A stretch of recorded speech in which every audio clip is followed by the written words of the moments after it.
وَلَقَدْ قَالَ لَهُمْ هَارُونَ مِنْ قَبْلُ يَا قَوْمِ إِنَّمَا فُتِنْتُمْ بِهِ وَإِنَّ رَبَّكُمُ الرَّحْمَنُ فَاتَّبِعُونِي وَأَطِيعُوا أَمْرِي۔ پہلے سے ان سے ہارون نے کہہ دیا تھا کہ تم اس بچڑے سے فتنے میں ہی ڈالے گئے ہو، جو یقین مانو تمہارا رب تو بڑا ہی مہربان اللہ ہے، سو تم میری پیروی کرو، میرا حکم مانو۔ قوم نے جواب دیا کہ موسیٰ کے آنے تک تو اسی کے مجاور بنے بیٹھے رہیں گے۔ آپ نے ہارون سے پوچھا کہ جب تم نے انہیں گمراہ ہوتے ہوئے دیکھا تو کیوں نہ روکا؟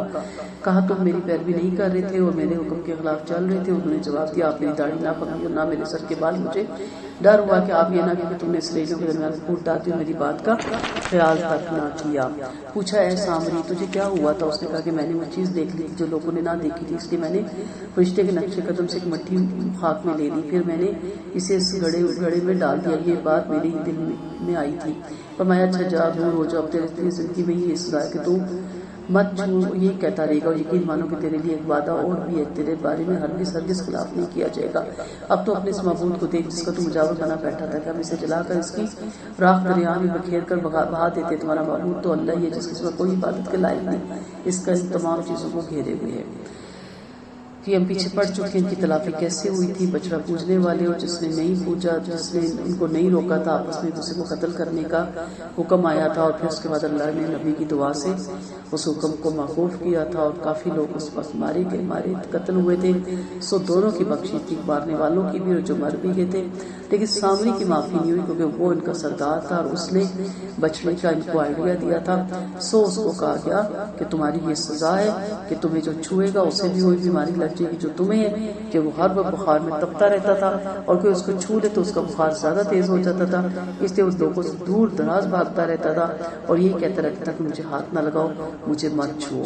تو یہ اس کی ایک خاص اللہ کا اس پہ عذاب تھا، اور آخرت میں تو مشرک کا عذاب بہت زیادہ ہے۔ اسی طرح ہم آپ کو گزری ہوئی وارداتوں کی خبر سناتے ہیں۔ ہم آپ کو اپنے پاس سے نصیحت والا قرآن عطا کر چکے ہیں، جو اس سے منہ پھیر لے گا وہ یقیناً قیامت کے دن بوجھ اٹھائے گا جس میں وہ ہمیشہ رہے گا، اور یہ بوجھ ان کے لیے قیامت کے دن بدتر ثابت ہوگا۔ یوم ينفخ في الصور ونحشر المجرمین یومئذ زرقا، جس دن سور پھونکا جائے گا اس دن ہم مجرموں کو نیلی آنکھیں کر کے اٹھائیں گے، جو آپس میں چپکے چپکے کہہ رہے ہوں گے کہ تم تو صرف 10 دن ہی ٹھہرے ہو، ہم ان کی باتوں کو خوب جانتے ہیں۔ اتنے میں سب سے بہترین رائے والا کہہ رہا ہوگا کہ تم تو صرف ایک ہی دن ٹھہرے تھے۔ رحمت اللہ علیہ صلی اللہ علیہ وسلم سے سور کے بارے میں پوچھا گیا تو آپ نے فرمایا یہ ایک نرسنگا ہے جس میں پھونک ماری جائے گی۔ حدیث میں کہ ایک بڑا نرسنگا ہے جس کا دائرہ آسمان و زمین کے برابر ہے، اسے اسرافیل پھونکیں گے۔ آپ صلی اللہ علیہ وسلم کا فرمانے میں کیسے چین سے بیٹھو، حالانکہ سور والے نے سور منہ میں لے لیا، پیشانی جھکا لی اور اجازت کا منتظر ہے۔ صحابہ کرام نے پوچھا یا رسول اللہ ہم کیا پڑھیں؟ فرمایا حسبنا اللہ و نعم الوکیل، علی اللہ یتوکلنا، پڑھتے رہو۔ قیامت کے دن ہولناکیوں کی کثرت کی وجہ سے مجرموں کی آنکھیں نہیں ہوں گی۔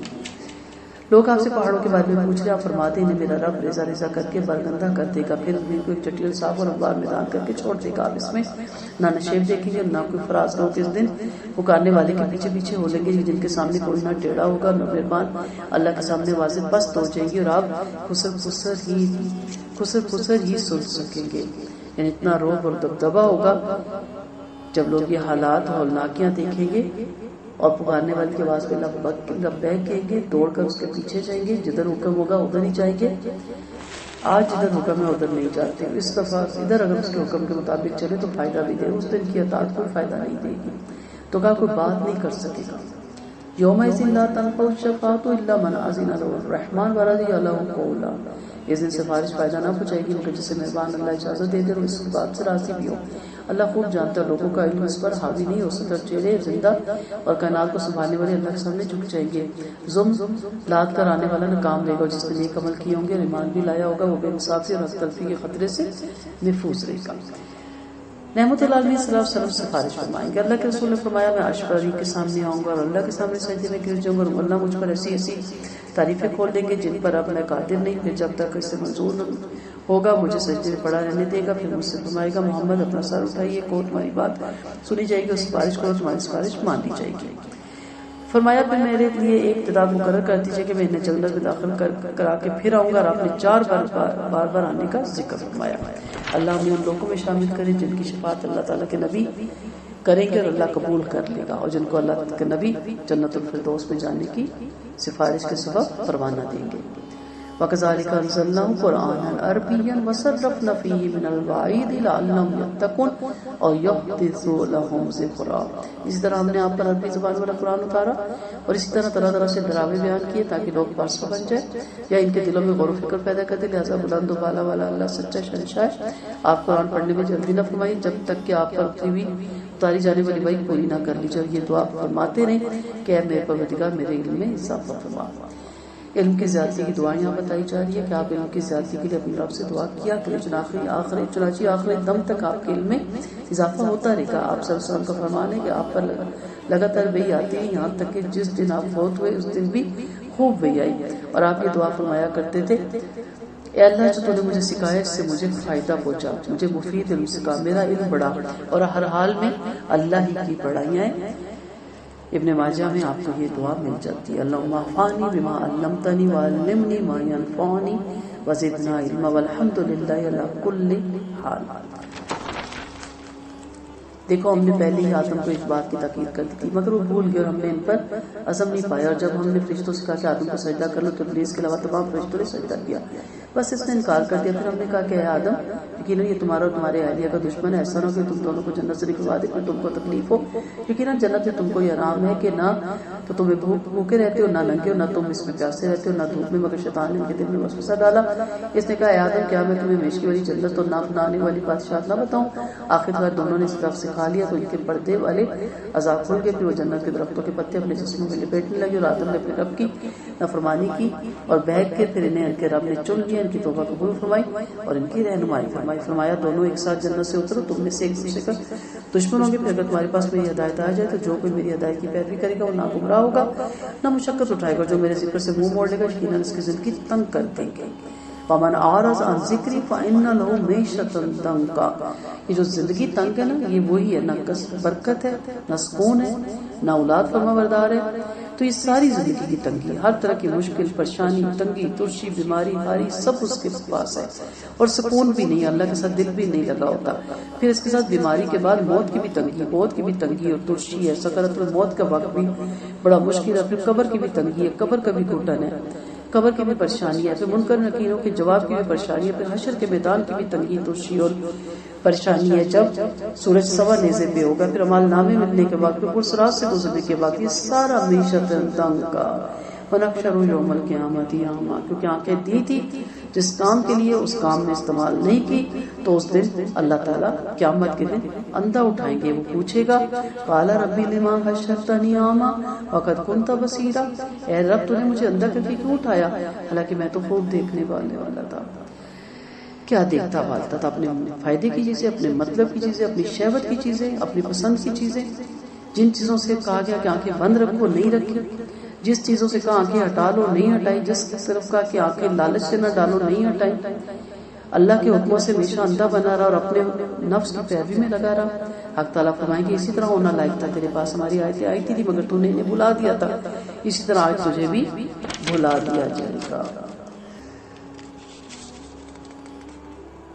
قرآن بھولنے کی سخت وعید ہے. قرآن کے معنی سمجھتے اور اس کے کما پر عمل کرتے ہوئے اگر کسی کے ذہن اور خابصے سے اس کے الفاظ نکل جائیں تو اس وعید میں شامل نہیں. اگرچہ دوسری جانب اس پر وعید آتی ہے کیونکہ جو قرآن پہلے سیکھتا ہی نہیں, اگر فرض کرے سیکھ بھی لی سمجھ بھی لے تو اس پہ عمل نہیں کرتا. ٹھیک ہے, یہ اس کے لیے قرآن پہ عمل نہیں کرتا. اور اسی طرح ہم اسے بدلا دیں گے جو حد سے بڑھ جائے اور اپنے رب کی آیتوں پر ایمان نہ لائے اور واقعی آخرت کا عذاب بڑا ہی سخت اور انتہائی پائیدار ہے. کیا اس بات نے بھی انہیں عقل نہیں بخشی کہ ہم ان سے پہلے بہت سی قومیں ہلاک کر چکے جن کے مکانوں میں چل پھر رہے ہیں. یعنی کہاں گئے ہمارے بڑے, پہلے کون تھے, آج ہم نے, کل کون ہوگا. کہ یہ چیز بھی عبرت کا مقام نہیں ہے کہ کوئی بھی ہمارے بڑے اپنی جداد اور اپنی اکاؤنٹس اور اپنے مال ساتھ نہیں لے کے گئے. یقیناً اس میں بھی ارباب دانش کے لیے بڑی بڑی نشانی ہے. وہ بھی ہمارے لیے چھوڑ کے ہم پچھلوں کے لیے چھوڑ جائیں گے. افسوس کہ چھوڑ کے وہ ہمارے لیے گئے لیکن انصاف وہ دے رہے ہیں, اور ہم پہ بھی افسوس کہ ہم پچھلوں کو تو امیر کر جائیں گے لیکن خود اس کا حساب پائی کا دیں گے. اگر آپ کے رب کا کلمہ پہلے سے مقرر نہ کیا ہوتا اور پہلے سے عذاب کی مقررہ مدد نہ ہوتی تو عذاب ابھی تک آ چکتا. لہٰذا ان کی باتوں پر صبر کرتے رہیں اور سورج طلوع ہونے غروب ہونے سے پہلے اپنے رب کی پاکی مما حمد کے بیان کریں. صبح شام کی دعائیں اس میں شامل ہے اور رات کے اوقات میں بھی پاکی بیان کریں اور دن کے اول اور آخر میں بھی تاکہ آپ خوش ہو جائیں. کثرت سے اللہ کا ذکر اور اس کی عبادت کی طرف رغبت دلائی جا رہی ہے. پنجگانہ نماز کا بھی حکم ہے اور اس کے علاوہ بھی پانچوں نمازوں کے علاوہ بھی صبح شام کے اذکار بھی اس میں شامل ہے اور نوافل بھی اس میں شامل ہے. حدیث میں آتا ہے کہ اللہ جنت والوں کو پکارے گا. جنت سے لبیک ربنا وسعدیکا کی صدائیں گونج اٹھی ہیں. حق تعالیٰ پوچھے گا خوش ہو؟ عرض کریے اے ہمارے اللہ ہم کیوں نہ خوش ہوں، تو نے ہمیں وہ سب کچھ دیا جو تو نے اپنی کسی اور مخلوق کو نہ دیا. فرمائے گا اور میں تمہیں اس نعمتوں سے بھی افضل ایک نعمت دوں. پوچھیں گے موجودہ نعمتوں سے کون سی نعمت افضل ہے؟ فرمائے گا آج میں تمہارے لیے اپنی رضا حلال کرتا ہوں، اب میں تم سے کبھی ناراض ہونے والا نہیں. ایک اور حدیث کے بھی مفہوم ہے کہ جنت والوں اللہ نے تم سے ایک وعدہ کر رکھا ہے جسے آج وہ پورا کرنا چاہتا ہے. وہ پوچھیں گے وہ کیا وعدہ ہے؟ کیا اس نے ہمیں سرخرو نہیں کیا، ہماری بہت زیادہ نعمتیں نہیں نوازی؟ فرمایا ہمیں جہنم سے دور کبھی جنت نہیں نصیب فرمائی. پھر اللہ پردہ اٹھائیں گے اور جنت والے دیکھیں گے اللہ کی قسم اللہ نے دیدار سے بہتر آج تک انہیں کوئی نعمت نہیں دی. اللہ تعالیٰ ہمیں ان لوگوں میں شامل کر. آپ کبھی ان شعروں کی طرف جن سے ہم نے مختلف لوگوں کو بطور دنیاوی زینت کے فائدہ پہنچا رکھا ہے تاکہ ہم سے اس کا امتحان لیں، آنکھ اٹھا کر بھی نہ دیکھیں اور آپ کے رب کے روزی کہیں بہتر اور دیر پایا. آپ اپنے گھر والوں کو نماز کو حکم فرمائے اور خود بھی اس کے پابند رہے. ہم آپ سے روزی طلب نہیں کرتے بلکہ ہم آپ کو روزی دیں گے اور بہتر انجام تقوی ہی ہے. تو یہاں کیا بتایا گیا کہ مالدار نافرمانوں کے عیش و عشرت کی طرف نہ دیکھو. آپ کن کو دیکھو؟ دیندار لوگوں کو. ان کو دیکھو جو اللہ کی راہ میں لگے ہوئے. ان لوگوں کو دیکھو جو اپنا سب کچھ اللہ کی راہ میں قربان کرتے ہیں اور اس کی تبلیغ میں لگے ہوئے. ایسے لوگوں کی محفل میں بیٹھے، صحبت میں بیٹھے ایمان بڑھتا ہے اور آخرت کمانے کا دل چاہتا ہے. اور اگر دنیا داروں میں بیٹھے اور ان کی آسائشوں اور آرائشوں اور خوبصورتیوں کو دیکھے تو انسان کمزور ہے، ویسے بننے کا دل چاہتا ہے. نبی کو کہہ کے ان کی امت کو سنوایا جا رہا ہے. بے ایمان بولے یہ رسول ہمارے پاس اپنے رب کے پاس سے کوئی معجزہ کیوں نہیں لاتا؟ کیا ان کے پاس پہلی کتابوں کی ایک روشن دلیل نہیں پہنچی؟ اگر ہم انہیں اس سے بیشتری عذاب سے غارت کر ڈالتے تو یقیناً یہ کہتے کہ اے ہمارے آقا تو نے ہمارے پاس کوئی رسول کیوں نہیں بھیجا کہ ہم ذلیل اور رسوا ہونے سے پہلے تیری آیتوں کی پیروی کر لیتے. آپ فرما دے ہر ایک انتظار ہے، تم بھی انتظار کرو. تم کو جلد ہی معلوم ہو جائے گا کہ صحیح راہ والا کون ہے اور کون راہ یافتہ ہے. حجت قائم ہونے سے پہلے حساب نہیں آتا. یعنی اگر ہم ان جھٹلانے والوں کو اپنے معزز رسولوں کے بھیجنے سے پہلے اور قرآن اتارنے سے پہلے ہلاک کر ڈالتے تو یہ چیخ پڑتے کہ اے پروردگار عالم تو نے ہمارے پاس کوئی رسول کیوں نہیں بھیجا؟ کیا ہم ہلاک ہونے سے پہلے اس پر ایمان لے آتے، اس کی پیروی میں اپنی عمر گزار دیتے اور ذلت اور رسوائی سے پہلے قرآن کے احکامات پہ عمل کر لیتے؟